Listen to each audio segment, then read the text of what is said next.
اللہ تبارک و تعالیٰ نے قرآن کریم کے اندر بیان فرمایا سَيَقُولُ السُّفَهَاءُ مِنَ النَّاسِ مَا وَلَّاهُمْ عَنْ قِبْلَتِهِمُ الَّتِي كَانُوا عَلَيْهَا۔ اے نبی، قبلہ چینج ہو گیا ہے، ابھی تک بیت المقدس کی طرف نماز پڑھ رہے تھے، اب خانہ کعبہ کی طرف سب کو رخ کر کے نماز پڑھنا ہے، تو بے وقوف لوگ آپ پر اعتراض کریں گے۔ کون اعتراض کریں گے؟ بے وقوف۔ پارے کے شروع کے اندر قبلہ بدلنے کے بارے میں بیان ہوا۔ نبی پاک علیہ الصلاۃ والسلام جب تک مکہ مکرمہ کے اندر تھے تو آپ ایسی جگہ نماز پڑھتے تھے جہاں سے خانہ کعبہ بھی سامنے ہوتا تھا اور مسجد اقصیٰ بھی سامنے ہوتا تھا۔ دونوں قبلے کو جمع کر کے نماز پڑھتے تھے۔ کون؟ اللہ کے نبی علیہ الصلاۃ والسلام۔ لیکن جب ہجرت کر کے مدینہ گئے تو خانہ کعبہ سامنے نہیں تھا، مسجد اقصیٰ کی طرف نماز پڑھنا جو ہے آپ کے لیے ضروری تھا۔ مسجد اقصیٰ کی طرف نماز تقریباً مسلمان 16 یا 17 مہینے تک پڑھے ہیں۔ کتنے مہینے تک؟ 16-17 مہینے تک۔ لیکن اللہ کے نبی کی خواہش یہ تھی کہ ہمارا قبلہ خانہ کعبہ کر دیا جائے۔ اللہ کے نبی کی اس خواہش کو بالآخر 16 یا 17 مہینے کے بعد اللہ نے پورا کر دیا اور کہا نبی فَلَنُوَلِّيَنَّكَ قِبْلَةً تَرْضَاهَا، جو قبلہ آپ کو چاہیے تھا وہ مل گیا ہے، اب نماز خانہ کعبہ کی طرف پڑھ کر مخ کر کے نماز پڑھی جائے گی، مسجد اقصیٰ کی طرف نہیں کی جائے گی۔ آپ جو چاہتے تھے اللہ نے وہی فیصلہ کر دیا ہے۔ جب یہ فیصلہ اللہ تبارک و تعالیٰ نے کر دیا، مسلمان خانہ کعبہ کی طرف نماز پڑھنے لگے۔ ظہر کی نماز میں یہ فیصلہ آیا تھا تو 3 قسم کے لوگ اس فیصلے پر اعتراض کر بیٹھے۔ کتنے قسم کے لوگ؟ 3۔ پہلا، یہودیوں نے اعتراض کیا۔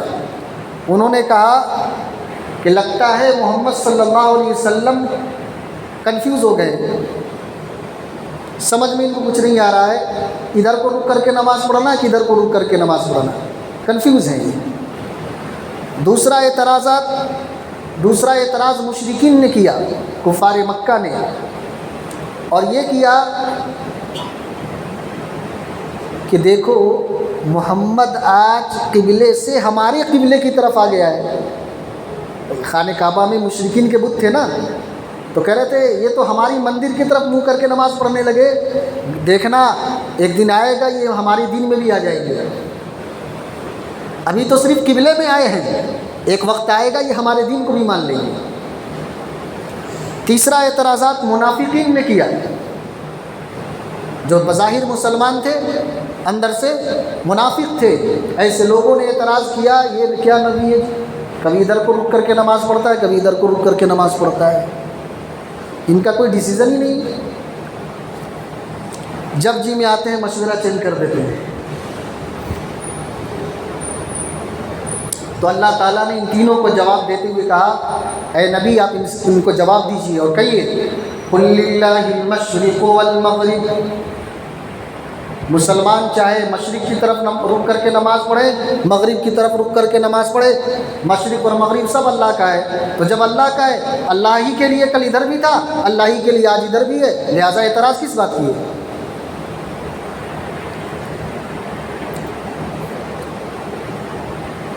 خانہ کعبہ کو قبلہ کیوں بنایا گیا؟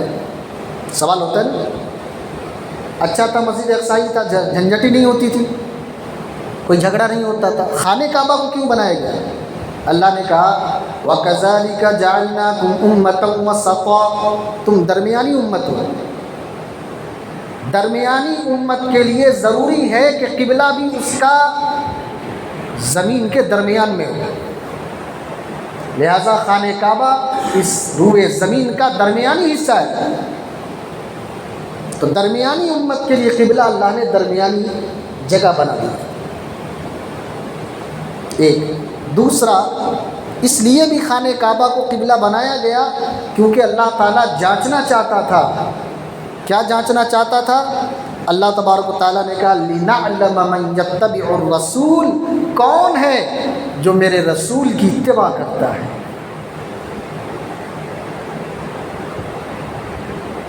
اصل ڈائریکشن نہیں ہے، اصل یہ ہے کہ رسول جب جو کہہ دے، رسول کی بات پر لبیک کہنے والا کون ہے، اللہ یہ دیکھنا چاہتا ہے۔ ہم اور آپ بھی اس واقعے سے اپنی زندگی کے اندر سبق لیں کہ جب بات اللہ کی آ جائے، جب بات رسول اللہ کی آ جائے، تو نہ ہم اپنے معاشرے کو دیکھیں گے، نہ ہم اپنے سماج کو دیکھیں گے، نہ ہم اپنے گھر کو دیکھیں گے۔ بات میرے اللہ کی ہے، بات میرے رسول اللہ کی ہے، تو فیصلہ بھی اسی کے مطابق ہوگا۔ یہ دیکھنا چاہتا ہے اللہ ہم سے، یہ دیکھنا چاہتا ہے اللہ تبارک و تعالیٰ ہماری ذات سے، یہ دیکھنا چاہتا ہے اللہ تبارک و تعالیٰ ہمارے عمل سے کہ کون ہے جو ایسے حالات کے اندر رسول کی اتباع کرتا ہے۔ تو جب ایسے حالات آپ کے ساتھ آ جائیں تو اس آیت کو اور اس واقعے کو یاد کر لیں کہ ہمیں بھی سماج اور معاشرے کو دیکھ کر کے نہیں فیصلہ کرنا ہے، یہ دیکھنا ہے کہ میرے رسول کا طریقہ کیا ہے۔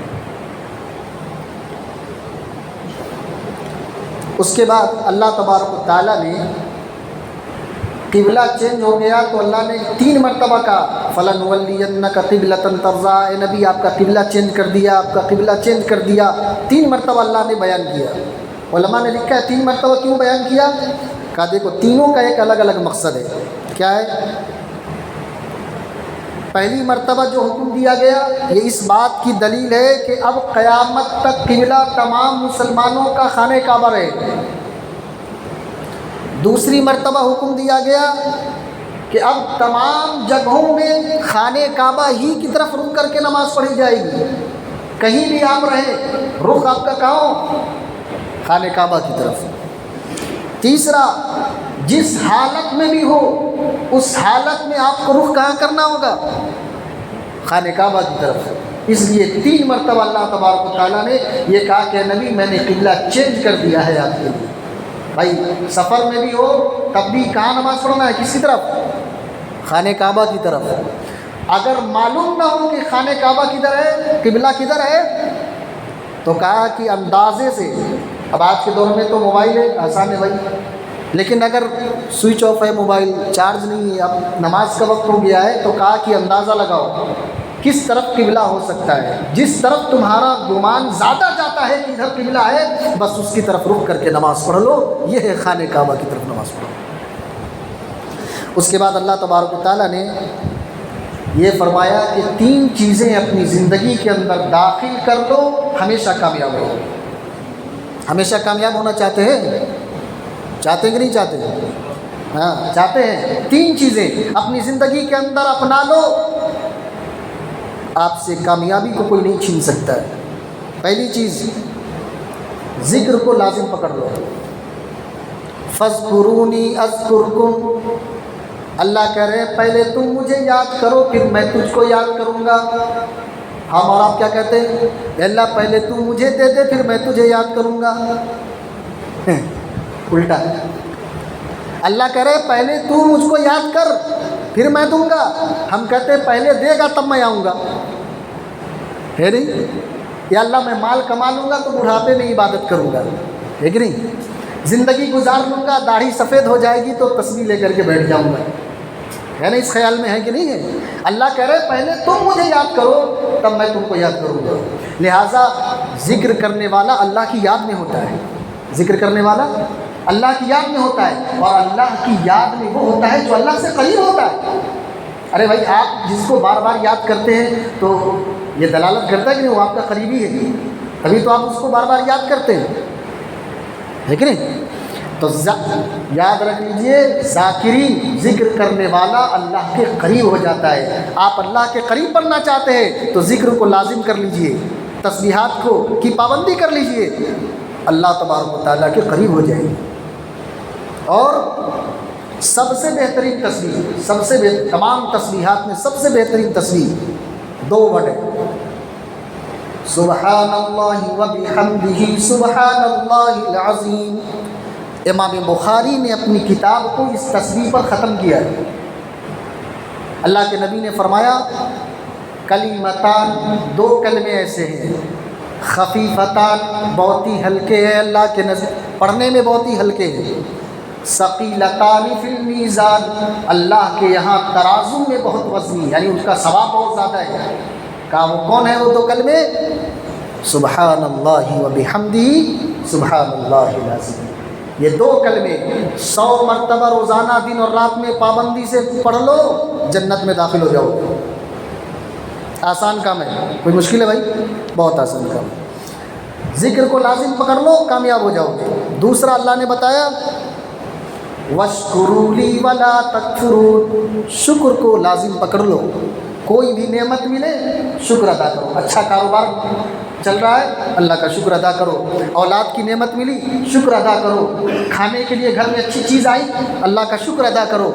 جس حال میں جو نعمتیں تم کو مل رہی ہے، اللہ کے شکر کو ادا کرنے کا اپنی عادت بنا لو، تم سے کامیابی کوئی نہیں چھین سکتا ہے۔ کہا شکر کرو گے تو کیا ملے گا؟ فائدہ کیا ہے؟ انعام کیا ہے؟ اللہ نے کہا لَئِن شَكَرْتُمْ لَأَزِيدَنَّكُمْ، شکر کرو گے مال میں اضافہ کر دیں گے، اولاد میں اضافہ کر دیں گے، برکت آ جائے گی۔ برکت کے لیے پریشان ہو، حضرت کمائے، سب کما رہے ہیں، گھر میں برکت نہیں ہے، بولو ہے؟ پیسہ کہاں سے آتا ہے کدھر کو جاتا ہے حضرت معلوم نہیں چل رہا، کیوں؟ برکت اٹھا لی گئی ہے۔ برکت چاہیے، شکر کا جذبہ اپنے اندر پیدا کر لو، اللہ تمہارے گھر میں برکت عطا کر دے گا اور تم سے کامیابی کوئی چھین نہیں سکتی۔ تیسری چیز،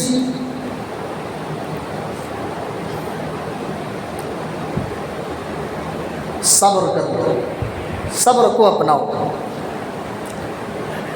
وَبَشِّرِ الصَّابِرِينَ، اللہ تبارک و تعالیٰ نے کہا کہ صبر کرنے والوں کو خوشخبری دے دیجئے۔ کہا صبر کرنے کا کیا ملے گا، اس کا کیا فائدہ ہے؟ تو اللہ تبارک و تعالیٰ نے بتایا 3 فائدے ہیں۔ اولئک علیہم صلوات، اللہ کی طرف سے ان پر رحمتیں نازل ہوں گی، ان پر اللہ کی رحمت نازل ہوگی،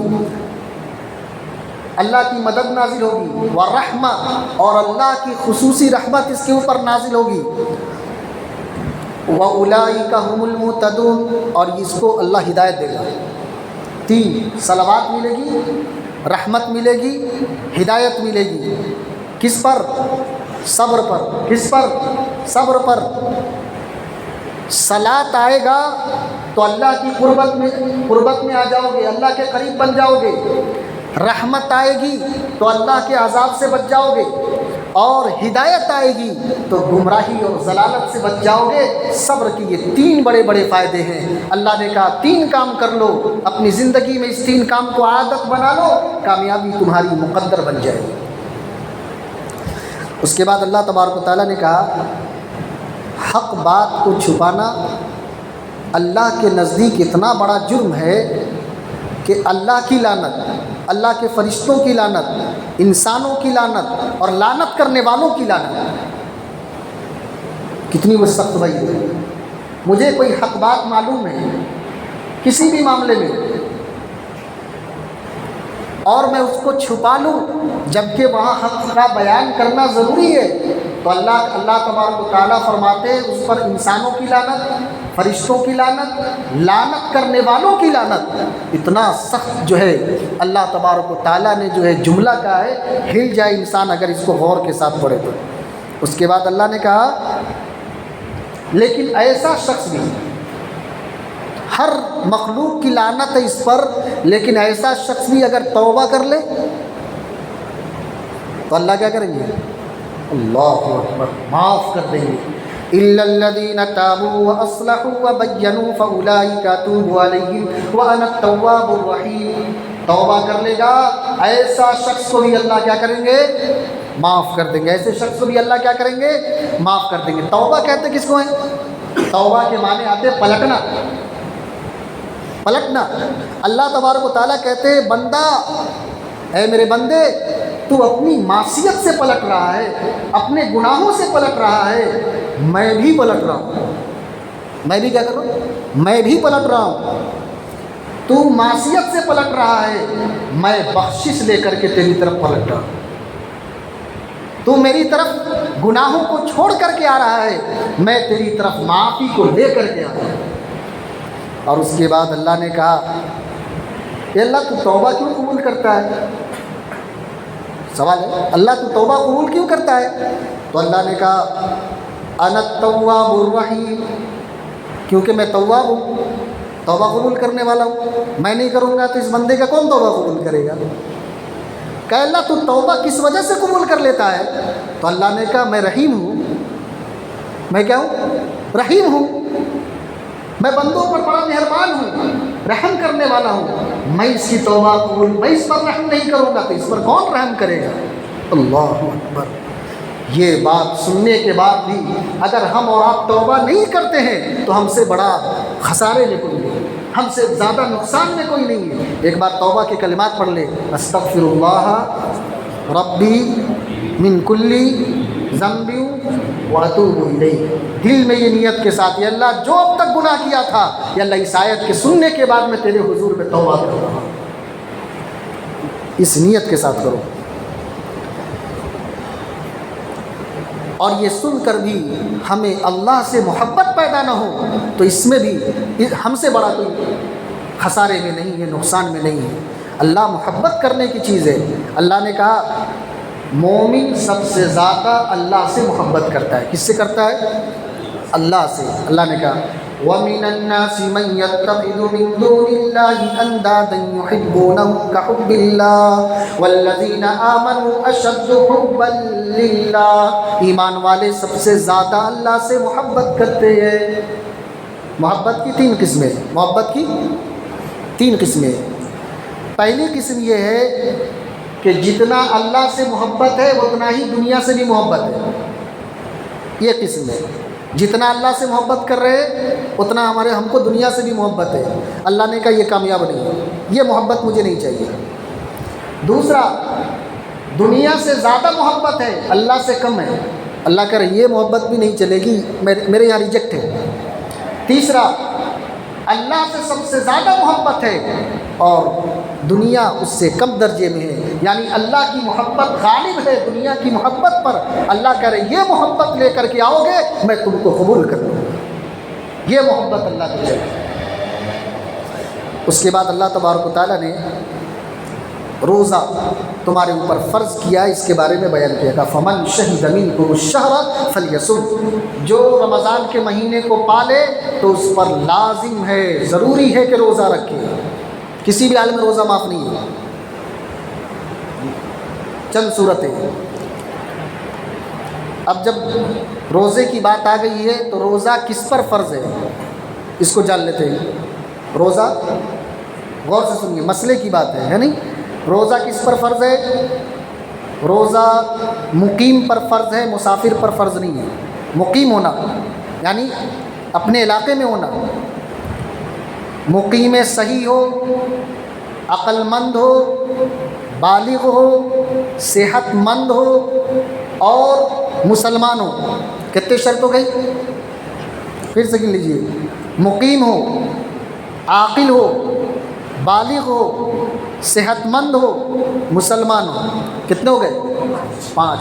یہ 5 شرطیں جس کے اندر پائی جائے گی اس پر روزہ فرض ہے، اور جو ان شرط کے پائے جانے کے بعد روزہ نہیں رکھتا ہے اللہ تبارک و تعالیٰ بھی اس سے سمجھے گا۔ روزہ ان پر فرض ہے، روزہ کن پر فرض نہیں ہے یہ بھی جان لیں۔ کون لوگ ہیں جن پر روزہ رکھنا فرض نہیں، یا ضروری نہیں ہے، یا توڑ سکتا ہے، نہیں رکھ سکتا ہے، وہ کون لوگ ہیں؟ پہلا، شرعی سفر میں ہو، شرعی سفر کے اندر ہو، یعنی مسافر ہو، مسافر پر روزہ فرض نہیں ہے۔ دوسرا، شدید بیمار ہو، ایسا بیمار ہو کہ روزہ نہیں رکھ سکتا ہو، رکھے گا تو اس کی بیماری بڑھ جائے گی، اجازت ہے کہ روزہ نہیں رکھے۔ تیسرا، حاملہ عورت، دودھ پلانے والی عورت، اس میں بھی اگر اس کی جان کا یا اس کے بچے کی جان کا خوف ہو یہ بھی نہیں رکھ سکتی ہے۔ چوتھا، شدت کے ساتھ بھوک اور پیاس لگی ہو کہ ایسا لگ رہا ہو کہ اب جان نکل جائے گی اگر میں نے پانی نہیں پیا، میں نے کھانا نہیں کھایا، تو کا روزہ توڑ دینا اب ضروری ہے کیونکہ جان بچانا فرض ہے۔ روزے کی قضا ہے، جان کی قضا نہیں ہے، مر گئے تو کہاں جاؤ گے؟